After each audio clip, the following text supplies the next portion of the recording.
Welcome, everyone. Welcome back to the connection field and to the connection water field, which for some of you might be new.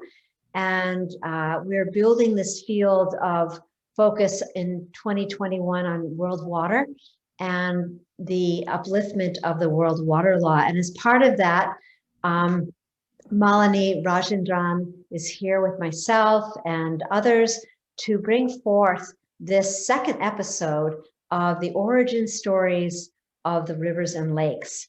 And so with that, we invite you to come join us in the Zoom room. If you'd like, that's connectionfielddigest.org. Or please share this out. It's very powerful. This last week was our first week, and the invitation is for you, once you've watched one of these or more, to go to your elders and the indigenous people of your area to discover your river or your watershed and what is the origin story of that. And we will support you in creating an hour experience or half hour, 45 minutes, and to really have us all begin to weave our love for water together all over the world. So with that, I'm going to invite Malini to join us. And here we go. Thank you, Shelley, and welcome everybody to this journey of the origin stories of the waters of the world. And today we begin with episode 2, which is the 7 rivers, the story of the 7 rivers. Long time ago, like all stories start, creative source created a powerful life-sustaining element and filled that element with the magical mystery of the codes of creation. And this element descended from the skies above as celestial beings and rivers. They are the powerful divine feminine force that Brahma, the creator god, sent down to earth in answer to humanity's call. All rivers are divine and powerful goddesses to be revered, respected, honored, and protected because they have nurtured human civilization on their banks. Divine river goddesses have the power to transmute all our problems and take us towards moksha, or salvation, or ascension. Her divine holy waters are full of magical powers of creation and life. And that is how rivers are seen in olden, ancient traditions, and how they are continued to be seen in India and in many parts of the world. The story of rivers of the world began 200 million years ago when all land masses were connected, and which is why across so many continents we find legends and stories that are similar. We find cultural artifacts that resonate and reflect one another's cultures. But the real change and the rivers started moving when the landmass called Gondwana started separating into the continents as we know them now. And when this landmass separated, the mountain range that emerged covered a distance of 7,000 kilometers from Hanoi in Vietnam to Tehran in the Caspian Sea, and covered a large part of what was humanity at that time in history. And then 18,000 years ago, while a great ice age descended on the northern and western part of the world, the mountain range that emerged from this movement of the continents created a barrier where to the south and the southeast of this mountain range, life flourished.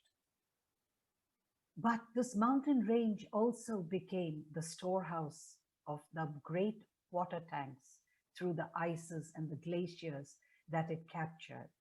And these ices and glacier formations flowed down as rivers, sustaining and nourishing civilizations as they went along on their banks. So, going back to Earth's antiquity, in the Vedic texts, there have been geographical horizons speaking of oceans, rivers, mountains, and deserts, but they have always talked about 8 summits of Earth, 3 shores of desert regions, and 7 rivers. So from here begins the story of the 7 rivers.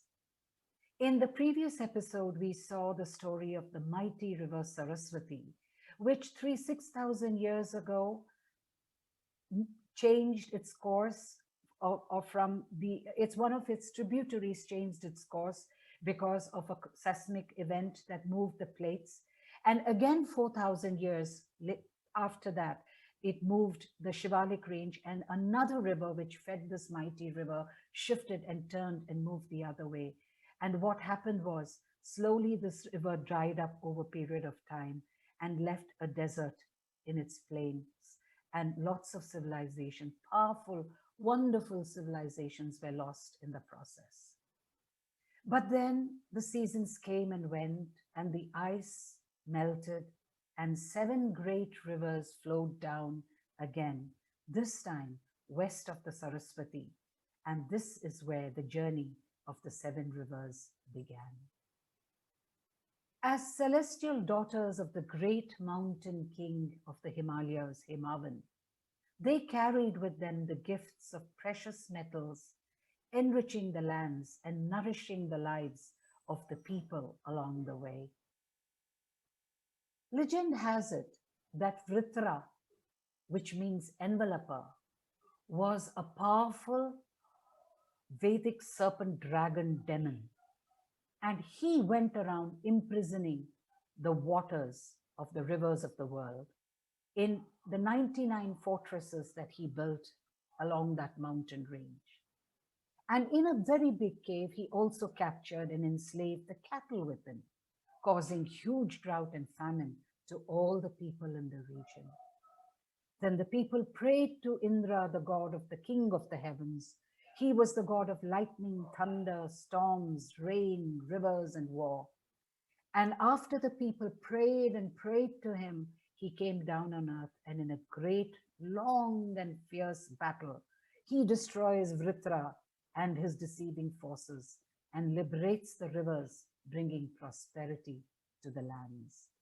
So this is how the land of the 5 rivers and the 6 rivers emerged. But we call them the story of the 7 rivers because the 5 rivers, and then which converge into the great Sindhu River here, forms what is the 7 river system of the Indian subcontinent. So the first river we will look at moving from east to west is the Satluj. Then we look at Bias. Then we look at Ravi. Then we go and see the story of Chenab. Then we go to Jhelum, to the Indus, and finally to the mighty river called Sindhu. The word Sindhu means that which is as large and overflowing as the ocean. Ab in almost most languages means water, and Panj means 5. And that is why Punjab is called the land of the 5 rivers. So let's start with River 1, the first river to the east, which was the Bias River. In Sanskrit, this river was called Vipasha. Vipasha River was also known as Saraswati in the old days. Vipasha means that which is unfettered. There is a story that says Rishi Vashishta, who was the grandfather of Vyasa, the man, the sage who wrote the Mahabharata and the hymns of the Mahabharata, decided to give up his life and wanted to jump from a hillock overlooking this river. This was a rocky riverbed, flowing and fast, and would have killed him. And he said, "It is time for me to sacrifice my soul." And he jumped. But miraculously, the river turned into a beautiful soft sand bed and saved him. Because of this, the great sage decided to spend many years of his life on the banks of this river. And this river is also called Vashishta.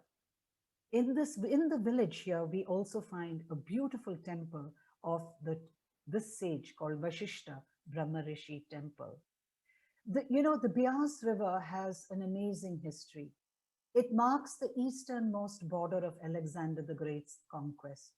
It was one of the rivers beyond which his army refused to go any further. His troops had been away from home for 8 years, and on the banks of this river, they mutinied. Alexander shut himself in his tent for 3 days, and when his men did not change their thoughts and did not agree to go forward any further, he decided to return back from the banks of this river and go no further into conquering the lands ahead. And before he left, he raised 12 colossal altars to mark the limit and glory of his expedition. So rivers have carried the stories of legends of times, the histories of man, and all that has happened on their shores, in their waters, all over the world. This river rises in the Himalayas, in the central Himalayan plain, and it travels some 470 kilometers. It has a huge drainage basin of 7,839 square miles. And in 2017, this river was home to a very tiny isolated population of a unique form of dolphins called the Indus dolphins. But then this beautiful daughter of the Himalayas was assaulted by pollution when molasses from a sugar mill situated on its shores of the Afghana village in Gurdaspur was illegally released into the waters. Countless number of fish and other aquatic animals were found dead in this beautiful flowing Beas River. Even to this day, the locals tell of how the color of the river changed to rust brown and dead fishes were floating in the river. And I'm sure that this real life incident in years to come will become the story of a legend, telling children how a great demon came and unleashed poison in the rivers and how the rivers had to be saved. Let's move westward to the next river, the river Satluj. The Satluj River is also called Chatudri Nirdi or Shatadri. This is an amazing river because it finds its beginning in an unusual lake called the Rakshasa Lake in Tibet in the Himalayas. And it flows all the way down till it comes and joins the Indus River here. Now, this lake is an amazing lake. It has an amazing story behind it. Rakshasthal literally means the lake of the demon. It is also known as the Lake of Ravana, the demon king who in the Ramayana abducts Sita and runs away. But Ravana was actually a very greatly talented being. And he decides to, in the middle of this lake, excuse me, perform severe penance. This lake, he creates this lake at the base of the river, of the mountain Kailash, where Shiva is seated. And he prays to Shiva, saying, "Give me supernatural powers." But it is a barren land. Nothing grows there. And he has to make an offering every day.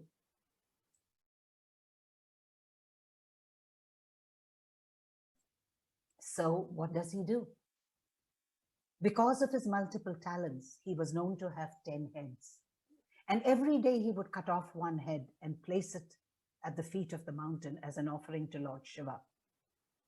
And then finally, having been sufficiently pleased by his offerings, Shiva gives him unlimited strength.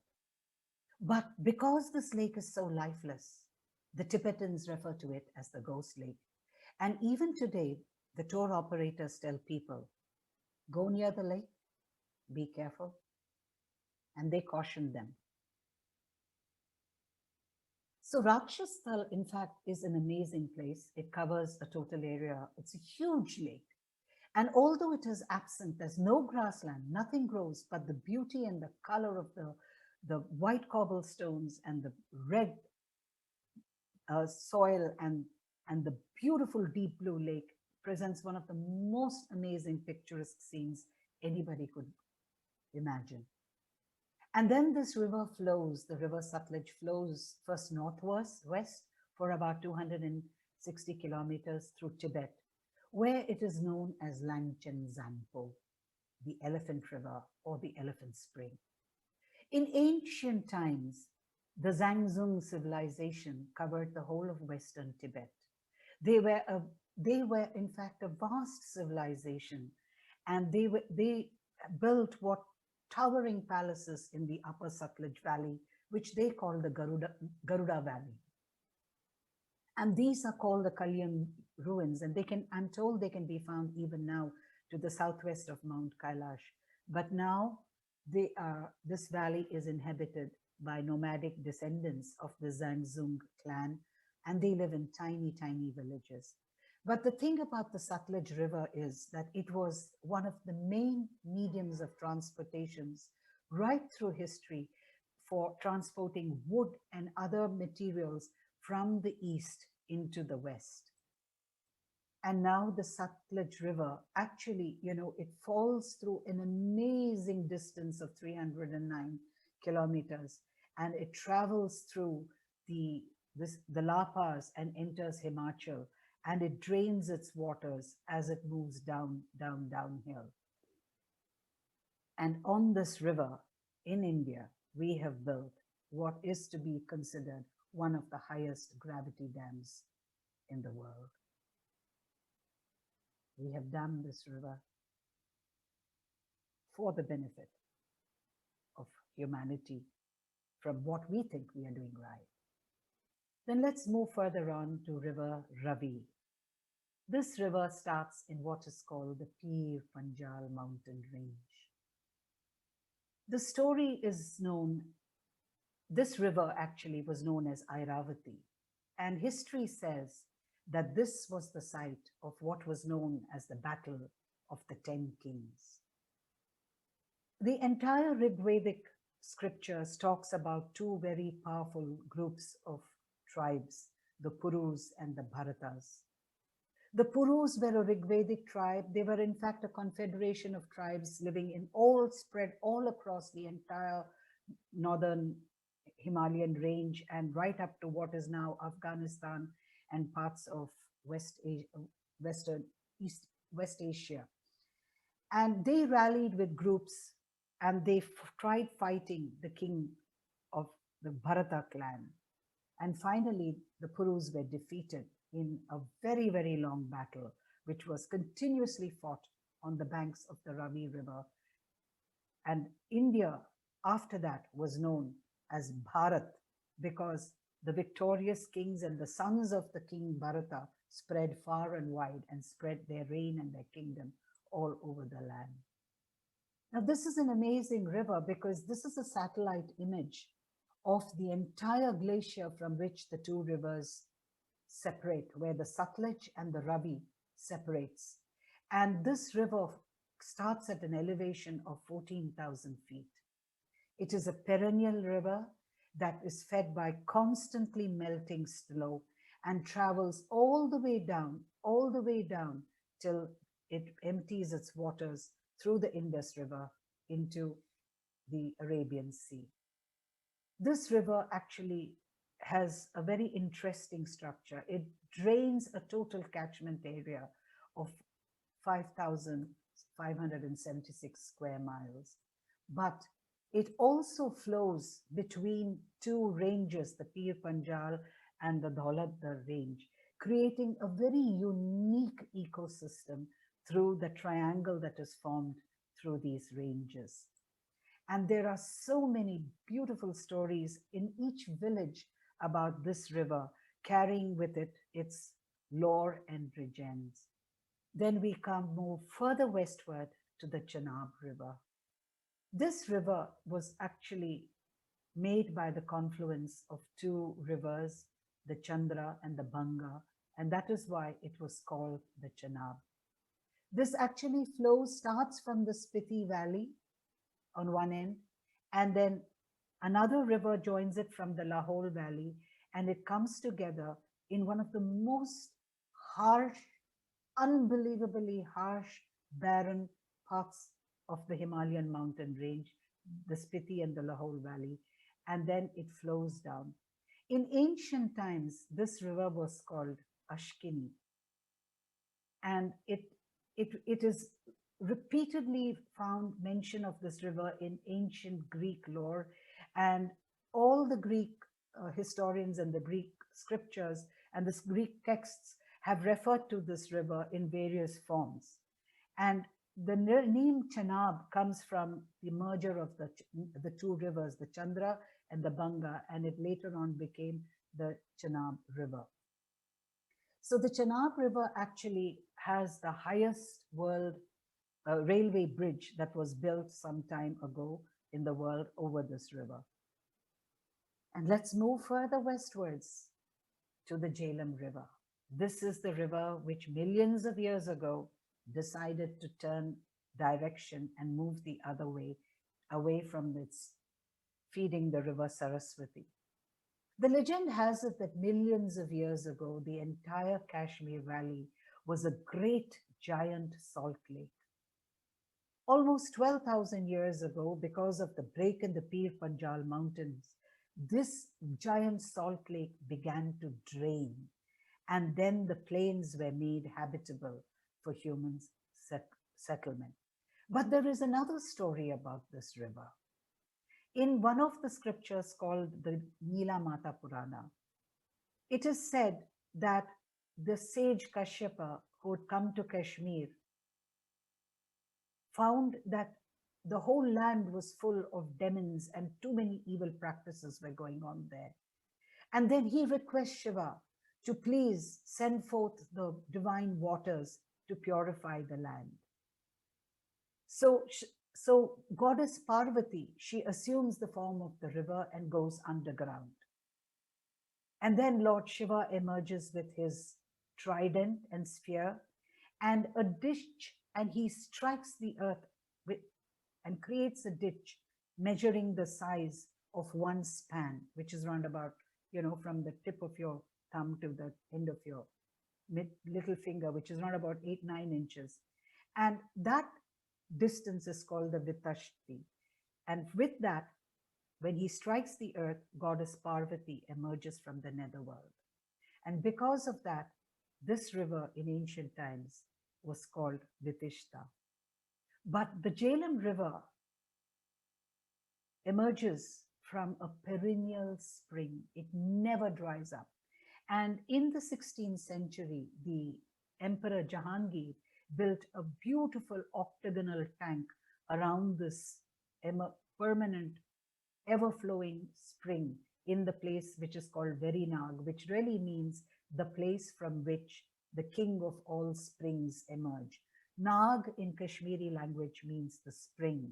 And this spring is considered the god and the deity of all springs that emerge all over the world. The Jhelum River actually flows for a very short distance in India, in Kashmir, and then flows for a major part of its distance in what is now Pakistan as it enters into the Indus. It goes and joins the Indus here and then flows down with the Indus to form that mighty river called Sindhu into the Arabian Sea. Now we come to the sixth river, which is more of a river system, the Indus River. This river, since the beginning of time, has been known as the transboundary Himalayan River of South Asia. Reference to this river is found in every scripture you can find in the world. Even in the ancient South American lore and texts, there is mention to this river, the famous Indus River.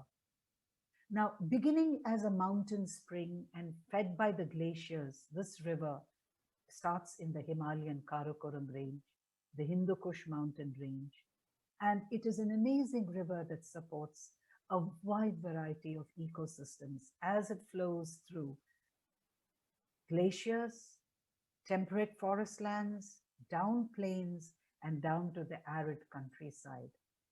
This river is such a huge river. It has a huge drainage area, and it is said that when its estimated annual flow is twice that of the Nile and 3 times that of the Tigris and the Euphrates rivers combined, making it one of the largest rivers in the world in terms of annual water flow.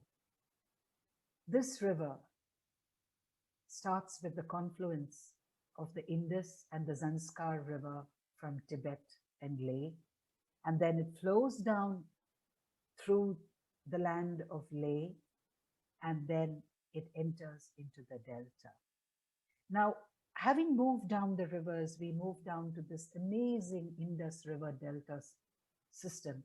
And these are satellite images of this vast delta system that one can see from the sky. It is one of the few delta systems, like the Great Wall of China, one of the few geographical structures, entities that is actually visible from outer space. And you can see here that industrialization and pollution and human habitation building on different parts of this river has completely destroyed this river. And because the stories and lores of the rivers were kept alive in Indian culture, there has been some level, even though we pollute our rivers a lot, there's been some level of respect and honor. But with the invasions that happened and the loss of traditional cultures in regions of Afghanistan and the West and the western part of the Indian subcontinent, a lot of this lore was lost. And now the people, because of the stories, are forgotten, but the people who are associated with the river, associated with the land, are now taking action and coming together and protesting for the rehabilitation of the Indus Delta. And unfortunately, what has happened is, because of excessive extraction of groundwater, saline ingress of the underground aquifers from the sea has started moving upwards, and a lot of the fresh water of this river is being turned into saline waters. And added to that, the dams being built upstream, the numerous dams being built upstream on this river, has also caused reduction on the flow of the water from upstream to downstream, allowing saline water to move inwards into land. And with that, we come to the end of this short episode of the stories of the 7 rivers, mighty rivers of India and the world. And we look forward to meeting you again in the connection field for another fascinating story of origin of rivers and lakes of the world. Thank you so much for being with me on this amazing journey of the rivers of the world. Thank you, Malini. And the beauty of this storytelling, and wow, some amazing musing is going on inside of me, and I would imagine inside of everyone, is that we are inviting you to, again, just go connect with your river and your watershed and learn the origin of your story. Find those elders, discover, read, research, and we will support you in putting together a little, portrait of your river so that we can all learn about it. So you don't have to feel like you're alone and I don't know how to do this, but just find out that information, and then you can send it to support@goodofthewhole.com, or find myself, Shelley Darling, or Malini Rajendran, and we will support you in creating a story that can be told here over the next, as a total of 52 weeks.